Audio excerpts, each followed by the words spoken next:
Innovative Prosthetics, we're more than a prosthetic company. We're invested in the emotional and mental health of the amputee community. Today we have the pleasure of listening to some dear friends and their journey as amputees. So would you please tell us your name and your level of amputation? Wafa, right below the knee. Scott, with left BK. Eric, bilateral above knee, right above my knee. Bilateral. Well, let's hear about your stories. What event, Scott, led you to become an amputee in the first place? September the 11th, 2010, I was involved in a motorcycle accident. And it eventually led to losing the left leg, 6 reconstructive surgeries. Finally lost my leg October 27th, 15. Okay. So. Wafa, how about you? My mom, when she was pregnant with me, she got sick and she had medication, and I ended up having birth defects. So I was born with 2 cleft feet. My legs were bent to the knee and couldn't walk till I was 7 years old. Then I stepped on a nail, got a bad infection, blood into my blood, and I ended up losing my right foot at that time. Okay. Eric, what about you? Yes, my amputation came through birth defects. I actually was amputated in mid-January of 1984 as a small baby due to birth defects. I believe it's undeveloped bone structure. You only had maybe 3 toes altogether, 3 or 4 toes. Okay. Okay. Well, let's talk about your medical journey. So, Wafa, why don't you tell us, so once and you have an interesting story, because you weren't born in America. No, I was born in Jordan. I came here in 1974, and my first surgery was when I got here. They straightened out my cleft feet, they put screws, they made heels, and they put pins into my cleft feet so I'd be able to walk flat. And then prior to that, I was in a cast for 2 years. I could not walk. And then after that, they had a leg lengthening, and it went through complications. I was in a spica cast for 2 additional years. Also, I couldn't walk. And my first amputation, I had 63 surgeries after that. My first amputation was when I was at age 17. It was a very stressful, very painful, didn't know what to expect, didn't have any knowledge, no peers, no support, no nothing. At age 17, I was lost. I was alone. But I did it, and I was depressed.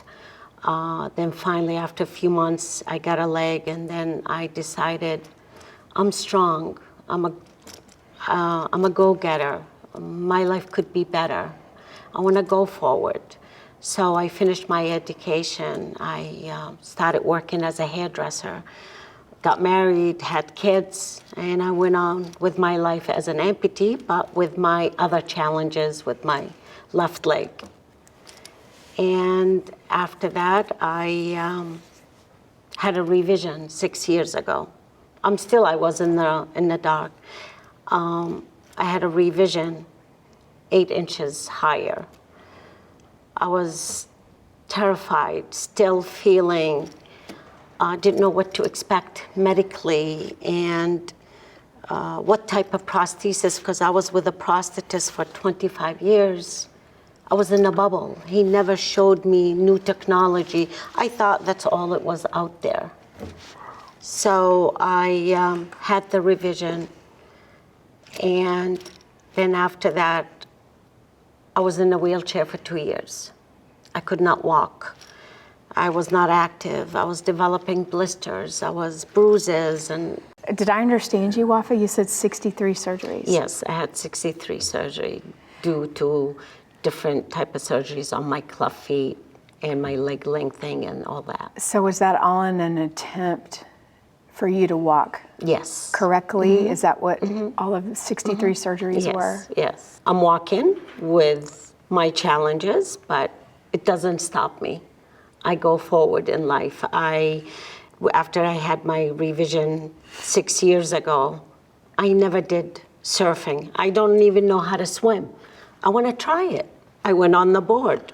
I won the most wipeout, and I just loved it, something I never expected myself to do. Before, I was in a bubble. I didn't know nothing. And it was so hard and difficult, and you had no one to share it with because nobody understood you. So back to your medical journey, Wafa. Did you deal with infection a lot? Yes, I had a lot of infections, and it was osteomyelitis in the bone. And that's how I lost the foot. And it kept going in. They would have to do surgeries on it, clean it out, being on antibiotics. I lived at Children's Hospital in Boston. It was my home. It was hard. It was difficult when you're young, going through 63 surgeries with the pain and difficulty and complications. And so was it determined by your medical providers that you needed to amputate? Oh, yes, because it wasn't an elective situation with you? No, it went into my blood. So it's either I die or have the surgery.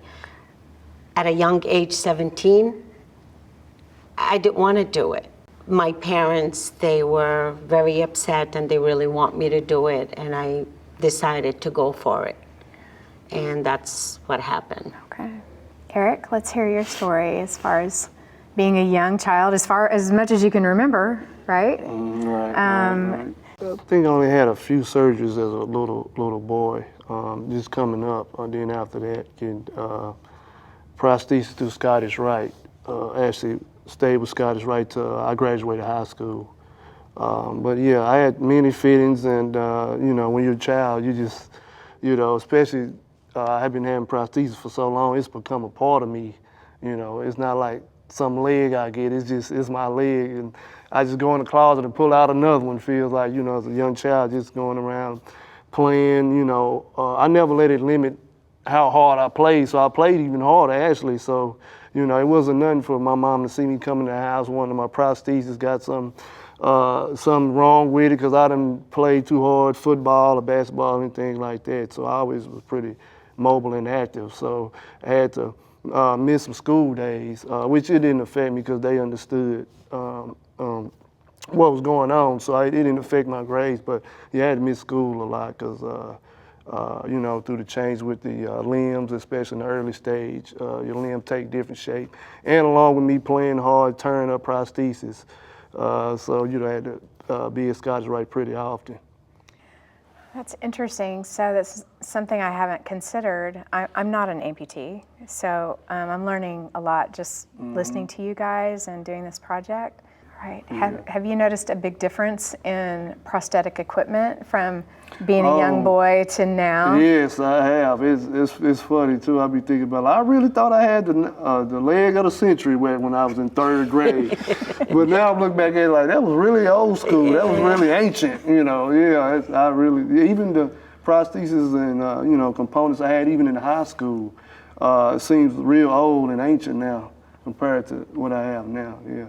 Okay, Scott, let's hear your story medically. Well, what did you go through? Mine's kind of boring compared to theirs. No, I doubt it. It wasn't boring to you, was it? No, not by a long shot. Like I said, September the 11th, 2010, had a motorcycle accident. It actually did way more than just the accident itself. It tore part of my foot off, shattered my tib fib, broke 5 ribs, broke my eye socket. I was dead for 8 minutes. I don't like telling that part. But I go through 6 reconstructive surgeries over a 5-year span of time. And so they're working on your They're trying to get lower left leg, they're trying right? to get the tib fib would not grow back together. It was so shattered. I went through 6 titanium plates, broke 48 screws over that 6 years. 5 years. And finally. And can we talk about that? Yeah. Just the fact, titanium plates and screws, right? Yeah. Like one of the strongest materials known to man. Allegedly. Allegedly. Obviously not. Yeah, clearly, you're bionic and on some level. The doctor would actually ask me, "What are you doing, jumping out of airplanes?" I'm like, "No, dude, I'm walking. That's what you tell me I can do." And trust me, when you have a titanium screw break that runs through your bone, it'll drop you like a bad habit. It's some of the most pain you'll ever feel in your life, you know. And did that 48 times. That was fun. So it gets to the point where my leg's uncomfortable. My description, the doctor would ask me, "So what's your pain level?" I'm like, "Well, there's slight discomfort." Could have a very high pain tolerance. And the last doctor I went to, I said, "Doc, I got this discomfort in my leg. I'm bow-legged. They keep setting my leg straight. I think that titanium plate is bent. If we can just take that out, I'll stop hurting." He's like, "All right, let's x-ray it and see what that looks like." I said, "All right, cool." He goes and x-rays it, comes back, puts the x-ray up there, just like the day it was the motorcycle wreck. And this is how long after? It's 5 years. And how many surgeries? 6? At that time, it had been 5 surgeries. And it No, looked, 6 reconstructive surgeries. and your x-ray looked the exact Oh same. yeah, I mean, it's no difference. Just the titanium plate that time was bent. And I was like, "Well, here's our options, Doc." And he goes, "No, I'm going to tell you your options." I said, "No, either you cut it off or I'm going to." He said, "Well," I said, I'm not doing this anymore." And he's like, "Well, you got to understand, you got to be mentally ready." I said, "Dude, I'm ready to cut it off myself. How much more mentally ready do I need to be?" So we scheduled the amputation, October the 27th. Go in and get that done, and everything's cool, fine and dandy. I get out, I go home, got my healthcare nurse, or my home care nurse comes to me, and I remember, a lot of this I don't remember, and you'll find out why. I remember looking at it going, "Nancy, what's that gray crap coming out of my leg? That just doesn't look right." She goes, "Well, don't you get your stitches out tomorrow?" I said, "Yeah." She goes, "Ask the doctor." I said, "Okay."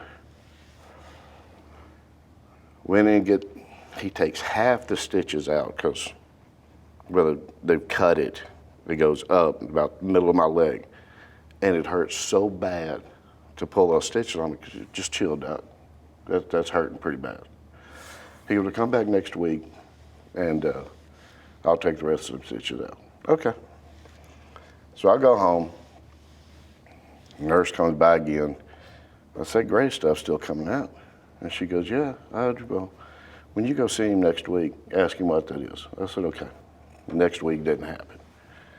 That night, my wife loaded me up in the car and rushed me to the emergency room.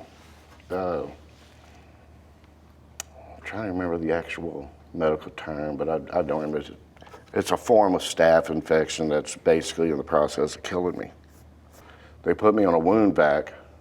This is just what my wife told me. Okay. I don't remember. Right. So she takes you to the emergency room.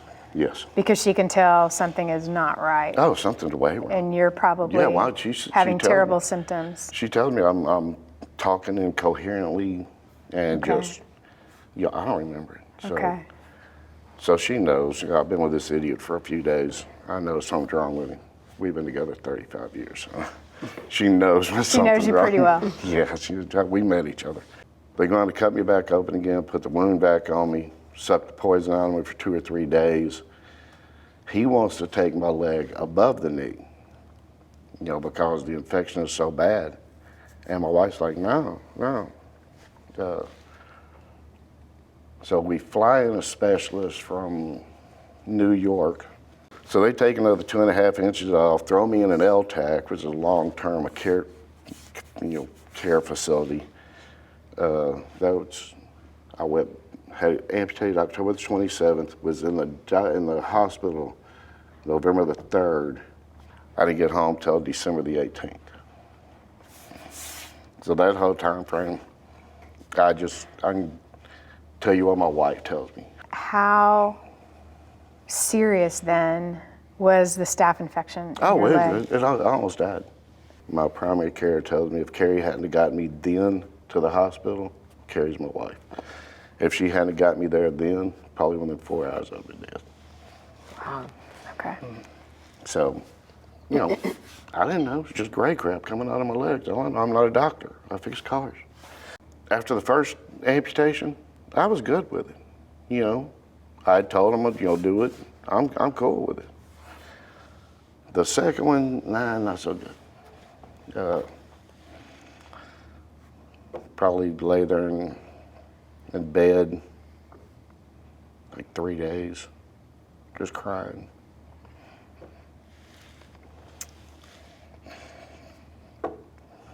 I don't tell this story much. What were you crying about? Sorry, y'all. Did you think did you just think it was over? Yeah, You thought life was just, I've had this amazing life and now it's over, but I'm still alive. yeah. This is never gonna lay here forever.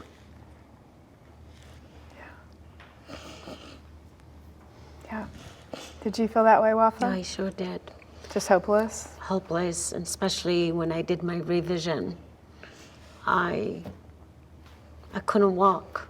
I'm in bed crying and felt depressed and want to give up my life. And I couldn't take it anymore. And I know that feeling. That's why I went. I understand. It's tough. It's hard. But we get a... But like you said, you got up. Be honest with you, I'm glad I had the revision because my life changed. Yeah. I am so knowledge that it made me so different as a person.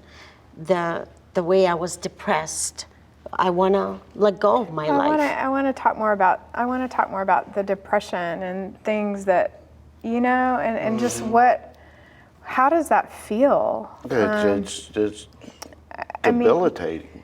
Yeah. You know? It feels like you're alone. Yeah. You cannot do anything. You're hopeless. You go through daily setbacks from a blister, from redness, from sores, from whatever. That's depression. It's not a good feeling.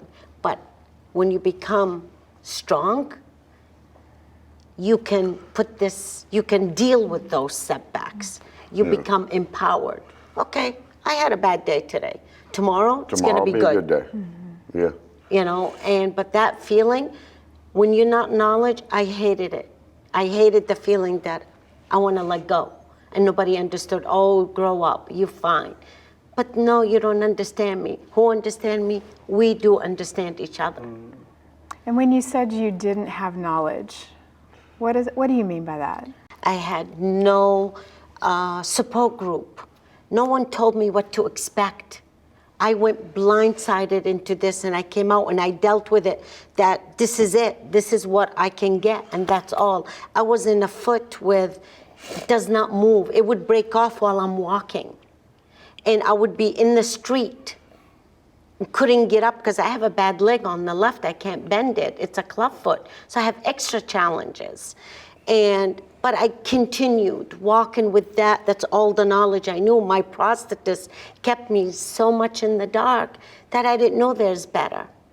So peer visits is so important. To be a peer visitor, to give knowledge to other amputees, to let them know there's so much out there. Support group is so important.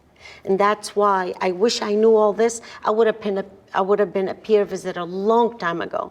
And that's why I am one now, and I am going for it full force to help every other amputee out there. It's important for us to know the tough stuff. So Eric, what was tough for you? What was it like to grow up as a double amputee? And how did that affect any type of self-esteem issues you might have had? Did it affect you socially in any way, or? It didn't really. It affected me more as an adult. Growing up, really just I guess growing up it wasn't as big a deal. You know, I didn't get bullied or anything like that. I guess because I was naturally tough. I guess I was meant to be an amputee or something. 'Cause I was always tough enough to be like, okay, whatever, we gonna do this stuff, let's do it. But actually, I think the tough part mentally came actually later on as an adult. Really? Even though you would think in school that I felt a certain way, but I actually didn't. I actually was a, how can I say, quote unquote assistant coach on in the 6th grade basketball team. Nice. Actually, one of the head coach actually let me be assistant because I guess for a 6th grader I knew the game of basketball a little bit, and so he allowed me, because they wouldn't allow me to play, he allowed me to be like a team coach, you know, to help him and the other coaches out. It's amazing. Yeah, as a 6th grader. Right. Okay. So as an adult, you start comparing your life to others. Okay. And that's when you start looking at all your friends, what they're doing with their families, and some things they're doing, you know, especially when you have a dysfunction with your prosthesis, you're not getting, the prosthesis is not responding quick enough.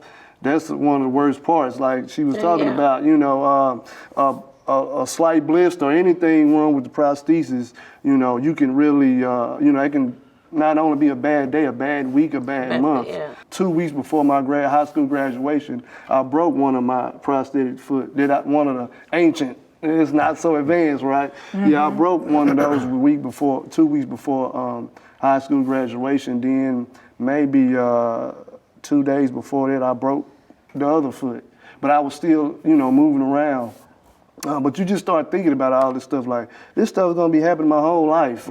And you know, the interesting part about your story is, you know, you've had your prosthetics ever since you can remember. Mm-hmm. So, you know, as you grow up and you do just think about the future, you know, you that's just the way we're made, right? We just think about what's going to be when you're in elementary school, what's your junior high going to be like, and then what's high school, and then what's beyond high school, and then what's my family going to look like and be like, and you just think that way. I always felt that I would be a better football and basketball player than half the guys on TV too. That really, in the back of my head, subconsciously, that kind of depressed me too. Like, man, they just don't know. If I was out there, I'd be giving it my all. You know, I always felt like, even athletes, ordinary people that's not, you know, amputees and athletes, I always felt like they took their own abilities for granted. And I always think about, man, if I just had the chance to show them what a person doing without, you know, taking himself for granted could do, you know, on the court, 'cause I'm a sports guy. So that really used to, you know, bother me. So, Scott, you were an elective amputee. Yes, ma'am. What was it like for you, that moment, when you just got the clarity to say, I'm done? I'm done. I was fed up with not having the quality of life that I used to have. I'm not doing as much as I used to. If I just lose the leg, I've got to be better off. Kind of a weird thought process, but so when I decided, you know, my wife and I discussed it, she didn't like the idea, and I said, babe, I don't mean this in a bad way, but it's my life. You know, I can't continue doing this. So went and met some people that owned a prosthetic place, and actually got to pick my leg out before I had my leg cut off, which is, I don't want that leg. I'm the lucky one of the group, apparently. I know that sounds weird, but I got to, you know, go quite a few years and do whatever I wanted to, and then go, okay, this accident caused this, it's got to go. Right. You know? For each of you, what did you feel like was the one thing that you really struggled with? If you had to name one thing that you felt like was really really rough for you? The depression, that didn't want to live anymore, felt alone. That was very difficult. At a young age, going through that, at age 17, I had no help, no nothing, and that's why I was all frustrated, and I didn't know that I could have a life out there. I thought, my life is over, I'm done. I have a cleft foot, a left one that I can't bend, now no leg, where am I gonna go? That's it, just bury me, let me go.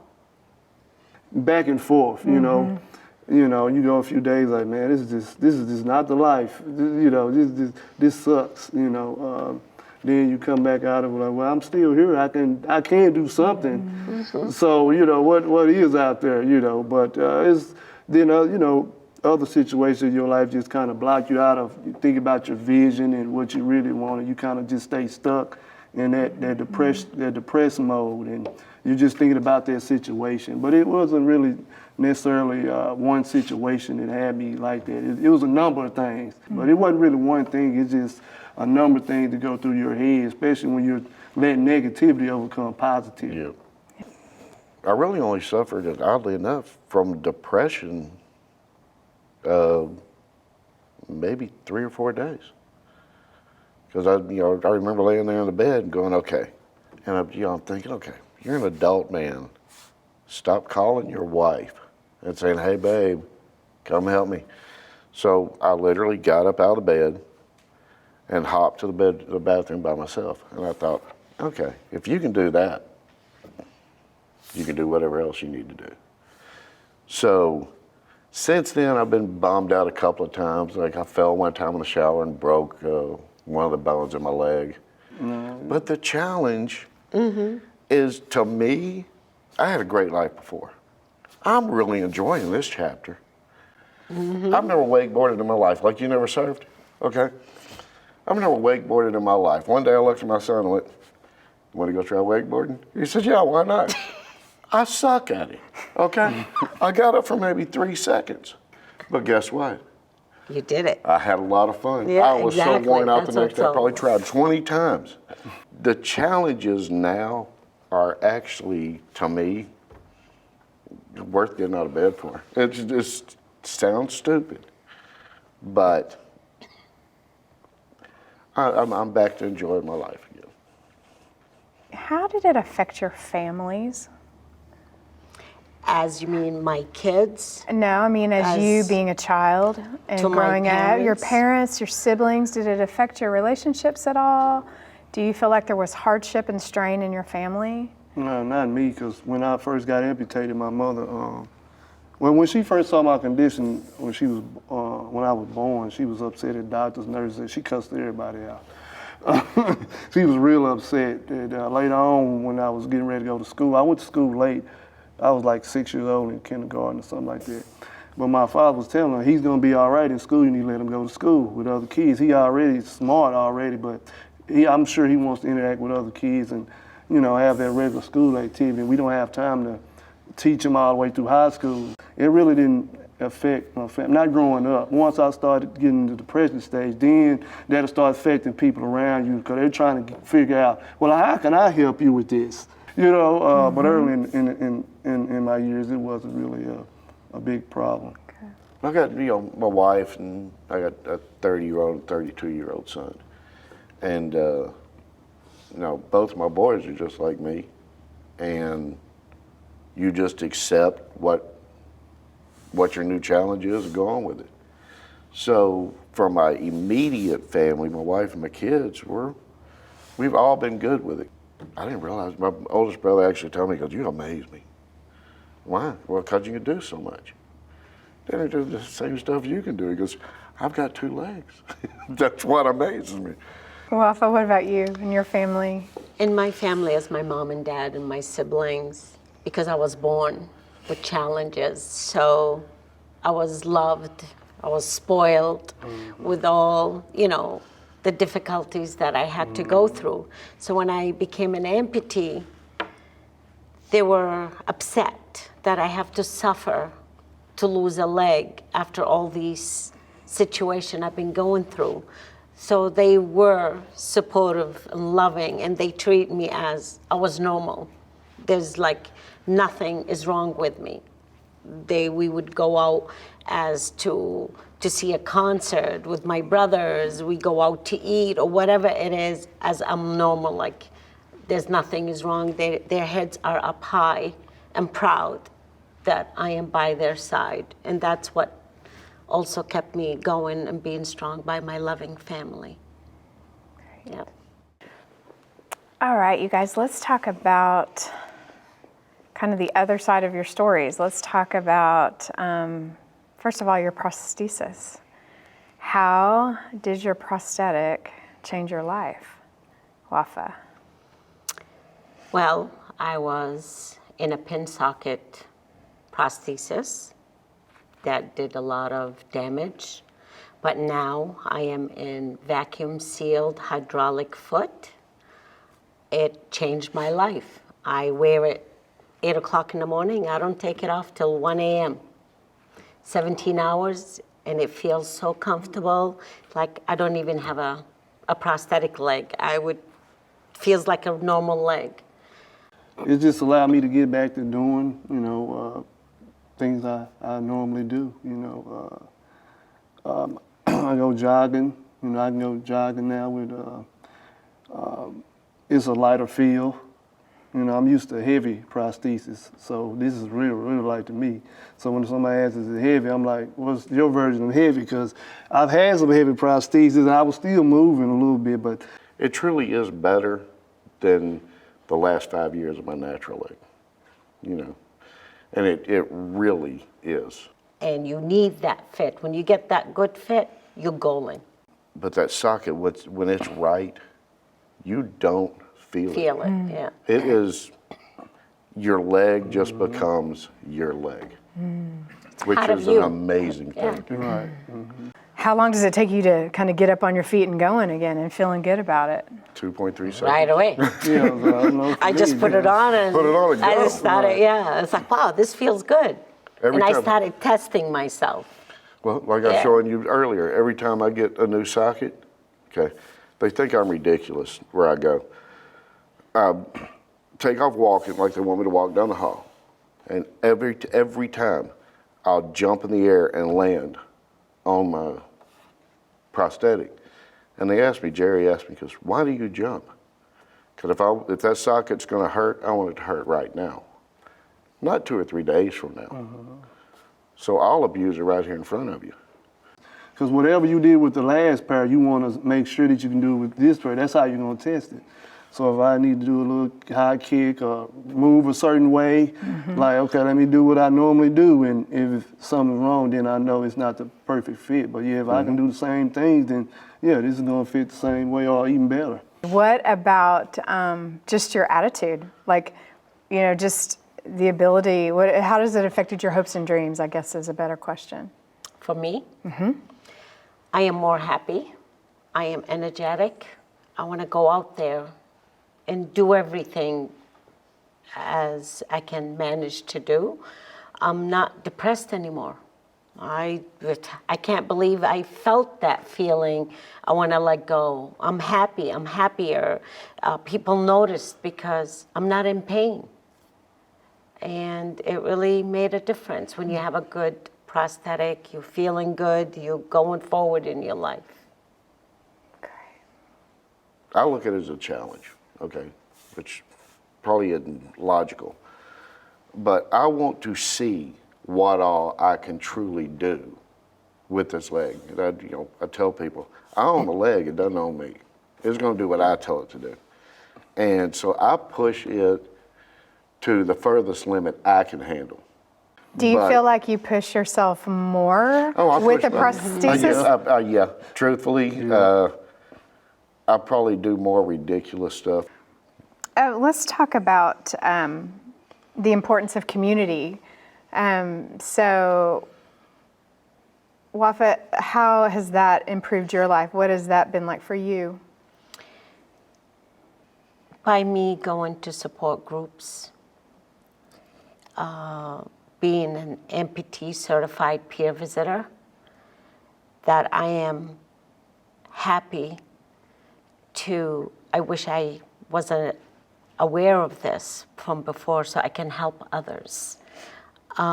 Because now you did not have any support. You were Nothing. involved in no coalitions or anything like that, right? Nothing. Just And up the until coalition 6 was years out ago, there. is that right? Yes, because for 40 years I've been an amputee, and the Amputee Coalition has been out there for 34 years. Never heard of them, never been there, never been to a support group. Till 6 years ago, I went. That's where I let go of my emotions. I cried and I cried, but I came back. Why did you cry and cry? Because I never dealt with my emotions. I was all alone. I couldn't go to a support group to talk to other amputees and let it out and feel their emotions, that they can feel my emotions as well. So it stayed in. I was afraid to say it. I was afraid to talk about it. So I just kept it in. So my emotions came out 6 years ago. And finally, when I came back, I was like, I want to help others, because there was one amputee. He stood by me. He looked at me. I was crying so much. He sat next to me and he tapped me on the shoulder. He's like, it's your first time, right? And I just burst. He took his two metal arms and looked at me and he says, you need a hug. And his smile is from here to here. And I looked at myself and I said, why am I crying? Why? No, I want to do what he did. I'm going to advocate others and help them be in the community and show them we can do this. That despite the mindset that it gets difficult, that don't let disappointment define who you are as a person. Be stronger, bigger, and better, and keep on moving forward. When I thought I'm the only amputee till 6 years ago. I never even met one. Not growing up. I think it's actually a young lady that was 2 grades under me in elementary, and she was an amputee. They say, "Oh, that's gonna be your girlfriend right there," and they thought it was funny. But I used to be like, yeah, maybe later on, maybe so. I mean, nothing wrong with her. You know, to me, that's my thinking. They're like from being funny, but I'm like, what's wrong with her? You know what I'm saying? Who do you consider your support group? My wife, my kids, friends, brothers, and I'd say the people at Innovative Prosthetics too, because they're calling, checking on me. So yeah, I would consider them part of my support group. Really would. Great. What about you, Eric? Who's your biggest I would supporters? say Innovative too, because they're always bragging on me. They make you feel good. Like, yeah, you're so amazing. I'm like, what? Oh, okay, yeah, all right. Yeah, but no, I think my support group is all the people that never acknowledged that I have prosthesis, not because I need it at this stage. I mean, it's been a reality for 30-some years now. But it's just the fact that they just never acknowledged that it's something that's necessary for them to point out. They just see me like, he's just, in fact, I haven't mentioned this yet, but I actually coach youth basketball. I knew I mentioned elementary, but I actually have a team. Me and my friend, we put down basketball for a while. He started a youth football league, but I actually coached youth basketball for about 8 years, ages 12 to 17. And it's interesting. None of my players never asked me anything about my prosthesis. And he's from ages 12 to 17, never. I just thought about that recently. I said, they never asked about, Coach, what happened with this? Not one of them ever asked me about prosthesis. They never even acknowledged them.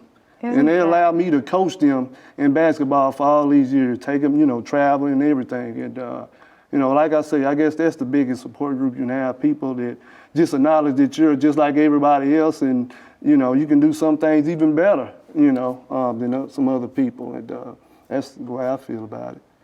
That speaks a lot to Innovative Prosthetics, that you are able to do what you do at the ability that you do them. What's the one thing that you feel like has helped you the most to get you from point A to point B sitting here today? But I never feel that I have to demand something somebody I wouldn't do. So that helps me too, the fact that I'm demanding, and I feel like, well, if I'm demanding this of this person, I have to meet the same expectation. And also being courageous too. Not fearless like Scott, he's a fearless guy. Yeah, your whole story speaks to your courage, your whole life. Yep. Thank you. I think my ability to accept change, because I don't look at myself any differently than I did before. You know, I'm still the exact same person, still the same goofball, still gonna do the same goofy things, all right? Just because I've got this leg I can take on and off, so my ability to adapt to the changes that occurred through all of this, I think is probably one of my strongest suits, you want truth of the matter. Because I never thought of it. I'd agree with you with that, yep. Well, me, I'm a fighter. A big fighter and a strong fighter, and I'm a go-getter because of all the challenges that I'm persistent on. I can do it. How I can do it, I go for it. Matter of fact, one year, I drove a cab for 6 months with my prosthetic leg. I was like, I'm gonna do it. This person offered me to do a delivery. It's like, you wanna do it? I was like, yes, I can do it. And I did it. And I know who I am, that's me. I'm a go-getter, I'm a fighter, and I accepted who I am, and I just go forward. Well, and just getting to know you, the three of you, I think an overarching characteristic that I see in each of you is just your incredible attitude. Go forward. You get one know? life. I mean, That's right. you know, Just make the best of it. just because we're missing Yeah. body parts, we're not going to change. We're still a human being. Like some people, they think, oh, if you're an amputee, that's it, your life is Oh, over. you're You less than can't do human, yeah. Oh, you know an amputee is like one of my neighbor, he keeps like referring me as an amputee. I said, can you stop saying that to people? Why you think an amputee cannot do anything? I said, look at me, I can do everything. And now I know the two of you are peer visitors. You're a peer visitor, you're being certified. I'm a patient advocate also. Patient advocate as yes, well. ma'am. Okay, so I know you guys live this stuff and your lives speak to it, but how would you encourage somebody? What would you say to them? As I said, true situation, not true story. But I was sitting down with a martial arts master that I know. In fact, he passed a few years ago, but he was a bilateral above knee amputee. He said, because I know your ability, he said the only limit you have is the limit you put on yourself. And you know, this guy's teacher, like I say, he was in a wheelchair at this, still teaching Goju-Ryu martial arts. And so don't compare yourself to anybody. You know, it only can be one you. So that's what I would tell them. Awesome. Do you get to talk to people as a patient advisor and becoming a peer visitor? Are those conversations that you get to have with them? When they see amputees like themselves, you know, they take your word for value, way more value than a physical therapist. They're like, yeah, I know this guy or this lady knows what they're talking about. Wafa, what about you? How would you encourage someone? When I walk into a patient's room, I show them I understand what they're going through because I've been there. And they're gonna go through a few steps. The denial, the acceptance, the why me, but they'll get over it. They will accept it, and then I will encourage them, when you choose a prosthetist, have a good relationship.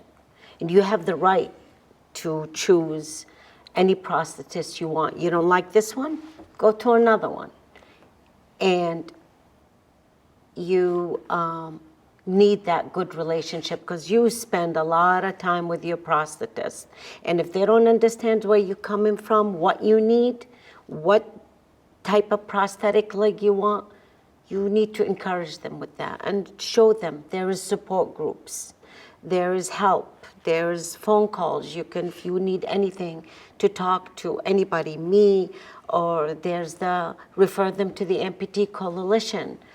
There's also help.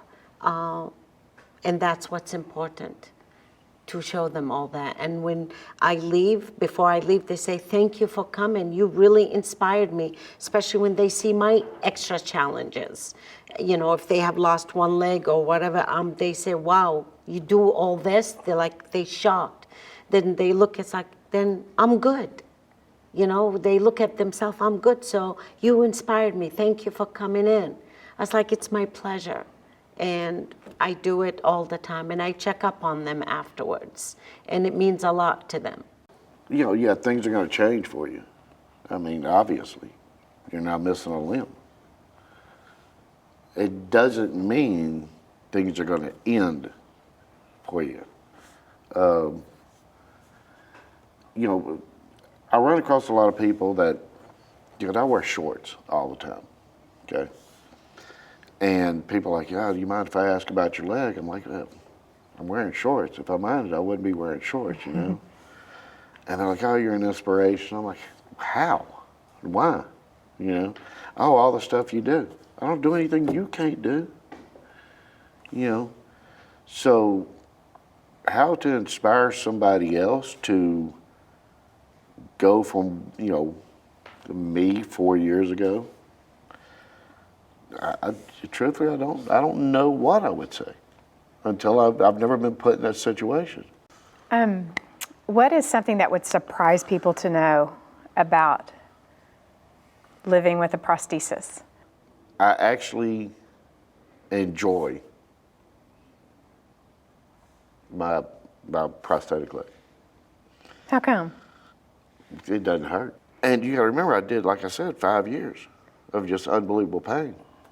I actually really like my prosthetic leg. I like it better than my natural leg for the last 5 years I had it. What would we be surprised to know? You might be surprised to see me walk around like I do without my prosthesis. Okay, so you do walk at times without it? Yes, and pretty quickly too. Is that right? Yeah, it's like I turned into a little leprechaun or something. Yeah, I was like, what? This guy was just 5'8" a few minutes ago. Now he's a little leprechaun running around. So I guess maybe I'm thinking that's surprising for someone to see for the very first time. Well, just to know that you can actually walk without the prosthesis in place, that you can still move around. Yeah, and I've tried all mine. Yeah, I shower like that too, standing up. Yeah. I've tried walking on mine. I'm not able to. Oh yeah, I can walk on it pretty fast. Yeah. Final question. What is the one word you would use to describe yourself right now, sitting here? Happy. Happy. Empowered. Empowered. I'll say determined. Determined. Yeah. Yep. That's a good one. Yeah. Well, thank you guys for Thank sharing you. your story Thank you. with us. Thank you. Yeah. Thank you. It's you been a very much. pleasure hearing from you. And so thank you. Thank you. To hear more stories and to learn more about amputee support systems, visit our website.